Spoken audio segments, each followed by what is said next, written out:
शायद कि तेरे दिल में उतर जाए मेरी बात। शायद कि तेरे दिल में उतर जाए मेरी बात। आज की वीडियो का टॉपिक ये है।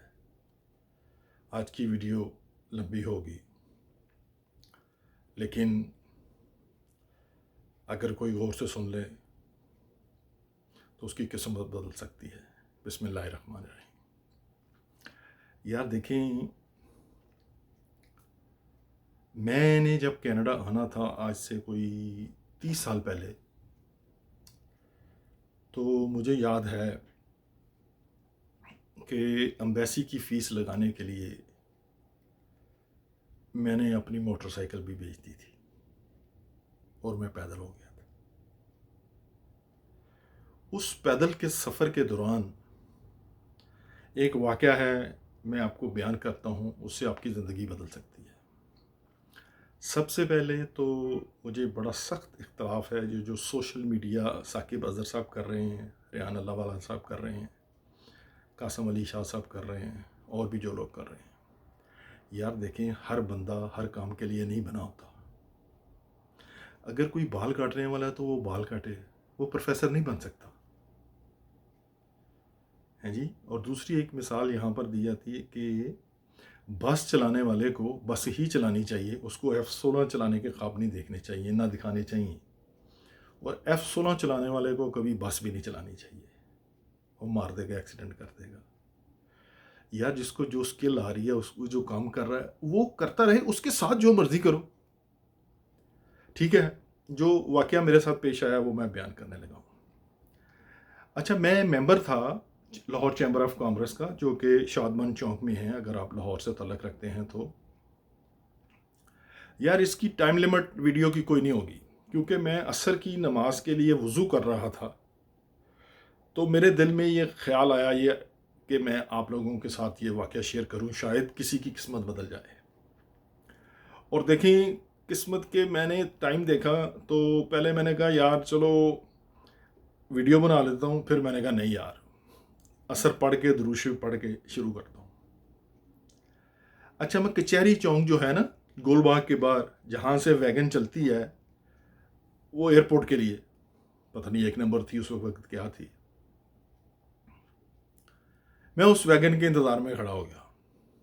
वो वैगन बड़ी रवानगी, बड़ी कंटिन्यूसली आती है, बाकायदगी के साथ आती है। अच्छा, वो जो वैगन आए वो कृष्ण नगर तक जाती है, वो भरी हुई आवे, सीटी कोई ना हो, जो हो वो लोग धक्का मार के अंदर चढ़ दें। मुझे इस तरह आदत नहीं थी,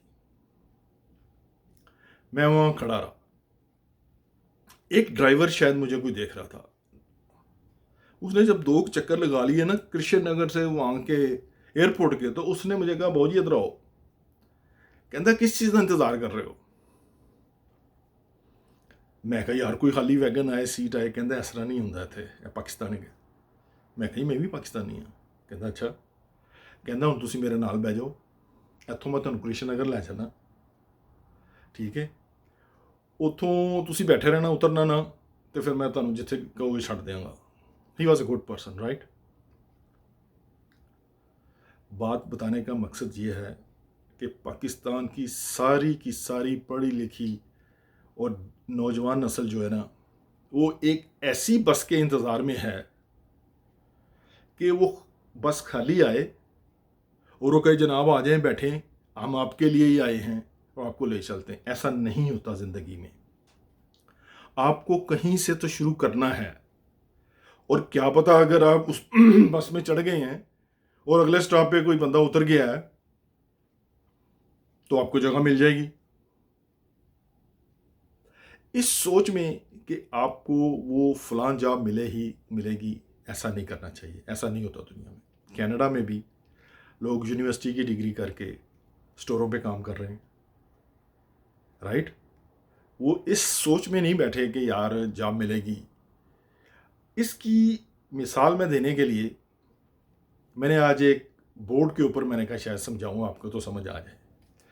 देखें, अगर आप जा रहे हैं साइड रोड, यहाँ पर ये साइड रोड आ रही है और ये हाईवे है, ठीक है जी, ये हाईवे चल रही है, ठीक है, और ये एग्जिट है, ठीक है।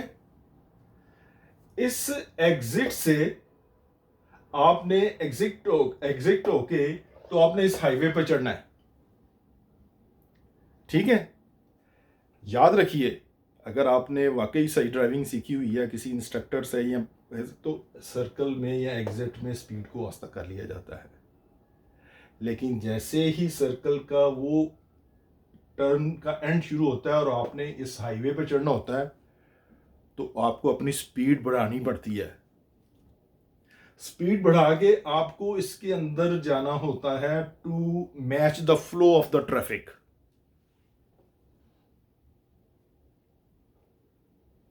कहने का मकसद ये है यार कि अगर कुछ अर्सा आप फास्ट काम कर लें, कोई भी काम कर लें, इस हाईवे पर चढ़ने के लिए, आप प्रॉपर जॉब लेने के लिए कुछ भी काम कर लें, एक दिन आप मेन फ्लो में आ जाएंगे।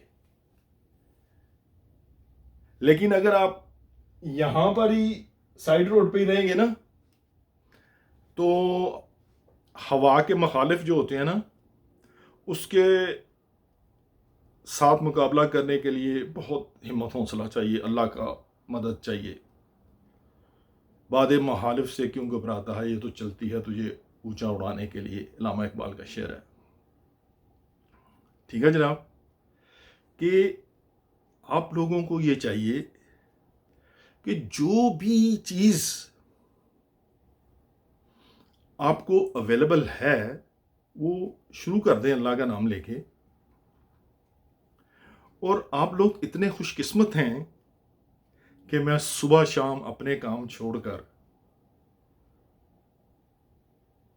मैं अपने क्रेडिट कार्डों से पैसे निकाल के आप लोगों के लिए वीडियो बनाता रहता हूँ, अपने एक्सपेंस को मीट कर रहा हूँ कि काश किसी पाकिस्तानी की किस्मत संवर जाए और वो मुझे फ़ोन करे कि सर आपकी बातों से मुझे जॉब मिल गई। बॉसों को मिल गई है, लेकिन जो सोशल मीडिया पे सिर्फ इसलिए आते हैं कि वो ऐड देखें कि पैसे कहाँ से मिल रहे हैं और पैसे ना मांगा करें।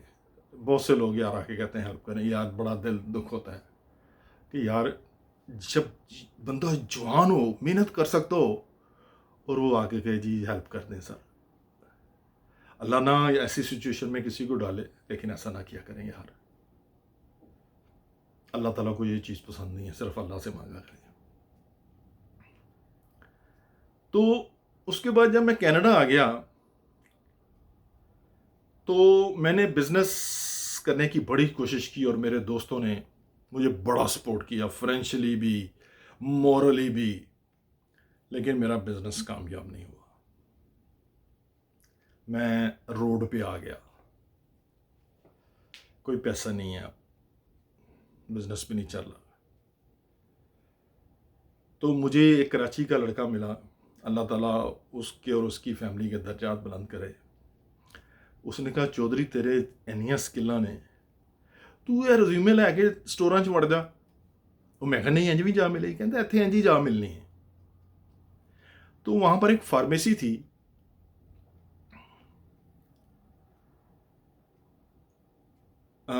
मेडिकल आर्ट्स फार्मेसी ऑटवा में। मैं 2-3 दफ़ा उसके पास गया, मन कहता कम इन, कहता मैं तुम्हें क्यों रखूँ, तुम्हारे पास फार्मेसी का वो नहीं है। मैं कहा लेकिन मुझे फार्मास्यूटिकल का पता है। उसने मुझे इतनी ज़्यादा टैबलेट्स दे दी ट्रे में और 100 कप दे दिए, कहता इन सबको अलग-अलग कर दे, अगर तुमने ये सारे अलग कर दिए ना तो मैं तुम्हें रख लूँगा। अच्छा, मेरी फार्मास्यूटिकल की बैकग्राउंड है, घर में भी दवाइयाँ यूज़ होती हैं, मेडिकल स्टोर भी बनाया था हमने, फार्मेसी भी बनाई थी। तो मैंने कर दी 1.5-2 घंटे में। 99% सक्सेस रेट था। उसने कहा ये 99% क्यों? मैं कहा 100% सिर्फ अल्लाह ताला की ज़ात। जू था, यहूदी था वो, उसने मुझे हायर कर लिया। उसने मुझे हायर कर लिया तो ये वाकया आपकी ज़िंदगी बदल देगा। 5 से 7 मिनट और लगेंगे इस बात पे। उसने हायर कर लिया मुझे, मैं बिल्कुल सामने ही रहता था डाउनटाउन टोरंटो ऑटवा में। तो मैं चुप करके काम करता रहता था। जो वो कहता था मैं करता था। गार्बेज कहता था फेंक के, और मैं गार्बेज भी फेंक के आता था। क्लीनिंग करो, मैं क्लीनिंग भी करता था। जो वो कहता था मैं करता था। पैसे चाहिए थे ना। उसी काम के वो लोगों को $10 भी देता था, $25 भी देता था, मुझे $685 पर आवर देता था। मुझे सिर्फ जॉब चाहिए थी। मैंने कहा यार कहीं तो काम करना है ना, घर बैठे बैठे क्या करूंगा। 2-3 हफ्ते बाद आप यकीन करेंगे, मैं वज़ू में हूँ, दुरूशी पढ़ के आया हूँ, मगरिब के इंतज़ार में हूँ, असर पढ़ के आया हूँ। उस फार्मेसी की चाबियाँ मेरे पास थीं। उसने जब मेरे एक्शंस को देखा कि एक दिन रात को 2 बज गए, सुबह 7 बजे फिर आना है, 5 घंटे की नींद करके फिर मैं चला गया कि उनका काम मुश्किल था। तो उससे कोई फ्रेंडशिप डेवलप होनी शुरू हो गई ना। जैसे वो कहता तुम कौन हो, कहाँ से आए हो, कि पाकिस्तान में सब ऐसे ही हैं, लोग अच्छे लोग हैं, मेहनत करते हैं। मैंने कहा जी बिल्कुल ऐसा ही है। इस वाक़े को कोई मजहबी रंग ना दीजिएगा प्लीज़। उससे पहले मैं टोरंटो में था, तो किसी ने मुझे हार्वीज, जैसे मैकडोनल्ड वगैरह है, वहाँ पर लगवाया। तो मैं जुमा नहीं छोड़ता। मुझे जब किसी इंटरव्यू में पूछा जाता है, यहाँ पर कनाडा में ये मस्ट पूछा जाता है कि कोई ऐसा दिन या ऐसा टाइम है जिस पे आप काम नहीं करना चाहते, तो मैं कहता हूँ जी हाँ। मैं कहता हूँ जी मैं फ्राइडे को 12 to 3 के दरमियान काम नहीं कर सकता। वो बहुत बिजी डे होता है, वीकेंड होता है यहाँ का। मैं कहा सर मैं इस टाइम, वो मुझे जॉब दे देते। कहते यार इतना बंदा मतलब पंक्चुअल है।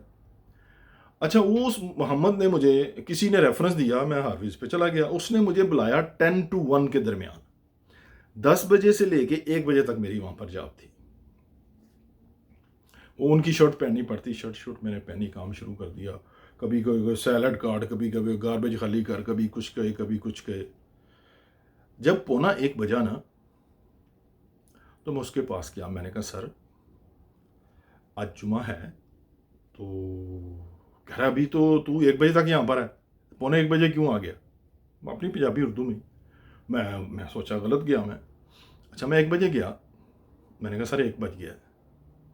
कह रहा है यार बिजी टाइम है जा। मैंने कहा यार ये भी मुसलमान है, जुमा तो पढ़ाएगा ना। जुमा 1:45 होता था, मुझे याद है। जब मैं 1:45 1:15 बजे उसके पास गया ना, कहता तू इधर तबलीग करना है। मैं उसकी शर्ट उतारी, मुंह पे मारी उसके। मैं कहा 2 रकात नमाज नफल एक तरफ, पूरी दुनिया की दौलत एक तरफ, छोड़ के आ गया। उसने बड़ी कंप्लेन की मेरी, जिन्होंने रेफरेंस दिया था। इस वाक़े का जिक्र मैंने इसलिए किया कि जब वो चाबी मेरे हाथ आ गई, तो वहाँ बड़ी बड़ी महंगी मेडिसिन पड़ी होती हैं। उसने कहा कि बस तुम इंचार्ज हो। एक दिन उसका जो मशीनिस्ट था, उसके पास एक ऑटोमेटिक मशीन थी। उसमें 100 किस्म के कैनिस्टर होते हैं, 100 किस्म के डब्बे समझ लें। उसमें एक नर्सिंग होम में मेडिसिन जाती थी, और उसने वो पैक करती थी, नाम लिखती थी, टाइम लिखती थी। जैसे पैकेट्स नहीं होते, जैसे डोज उसके हो जाते दवाइयों के, बूढ़े लोग भूल जाते हैं ना, तो उनके लिए लिखना पड़ता है कि कौन सी पैकेट किस खोला और खा लिया। एडवांस कंट्री है ये, काफ़ी पुरानी बात है, लेकिन ये उसने मुझे कहा यार ये तू मशीन सीख ले। और मैंने कहा यार नहीं, मशीनें मैंने नहीं कभी चलाई। कह रहा इट्स वेरी इजी। वो खुद भी चलाता था। अच्छा, वो मैं मशीन चलाऊं तो मुझे ना आए। मैंने उसको कहा डेव, ओ मुझे मैं यल करे, यानी कि ऊपर चीखे मेरे पर। मैं कहा डेव लिसन, तुमने मुझे इस काम के लिए हायर नहीं किया। इस पे it will take a time, I will learn and I will show you what I can do for you. आप यकीन करेंगे कि उसको 2 हफ्ते लगे उस पर सीखने के। उसकी बुक में लिखा हुआ है मशीन की कि ये 2.5 घंटे में ऑर्डर कंप्लीट करती है एक। मैंने 90 मिनट में करके रिकॉर्ड कायम कर दिया। बिस्मिल्लाह पढ़ के शुरू की, जुमे का दिन। अच्छा, और मैंने लोगों को कहना शुरू कर दिया, मैंने कहा यार देखो मैंने अपना काम कर दिया, मुझे आज 12 बजे जुमा पढ़ने के लिए जाना है, तो कोई आके मशीन टेक ओवर कर ले, उसको रन करे।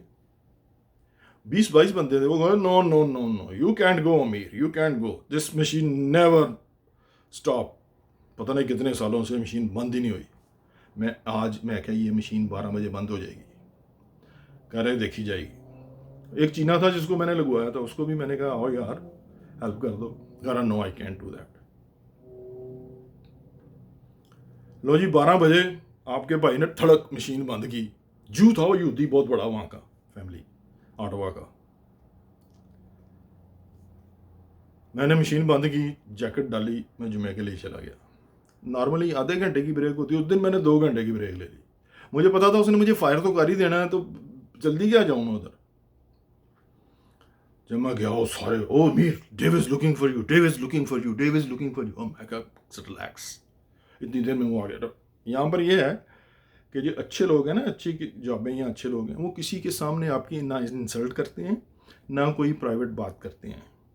वो आपको अपने रूम में ले जाते हैं, अलहदा से आपसे बात करते हैं। दैट्स कॉल्ड प्राइवेसी, या रिस्पेक्टफुल तरीके से ये बात होती है। ये नहीं है सामने ही आगे चीखना शुरू कर दिया जैसे पाकिस्तान में, इंडिया वगैरह में होता है। उसने मुझे कहा तुमने मशीन बंद की? मैंने कहा की। कहता तुम कहाँ गए थे? मैंने कहा मैं फ्राइडे की नमाज पढ़ने गया। कह रहा कितने लोग थे वहाँ पर? मैं कहा अराउंड 300। कहना कहाँ गए थे तुम? मैं क्या बैंक एंड लिस्ट कर। कहता आर यू सीरियस? मैं कहा या। मैं कहा हर जुमे ही वहाँ पर 300-400 बंदा होता है जुमे। कहता रियली? मैं कहा यार। उन्होंने कहा जो जस्ट गो वर्क। मैंने काम शुरू कर दिया। अगले जुमे फिर मेरी मशीन की बारी थी। ला इलाहा इल्लल्लाह मुहम्मद रसूलुल्लाह। वो 11:30 मेरे पास आ गया, कहता गो। यार आपको ये सारी बातें बताने का मकसद ये है कि नीयत, इन्नमल अमालु बिन्नियात। यार अपनी नीयत अच्छी कर लो, कोई भी काम कर लो, ईंटें उठाने का काम कर लो, और घर में कुछ पैसे आने चाहिए यार। माँ बाप अगर जिंदा हैं तो वो कमाई ला के माँ बाप के पैरों में डाल दिया करो, फिर उनसे थोड़े थोड़े लेता रहा करो। मेरा यह असूल था।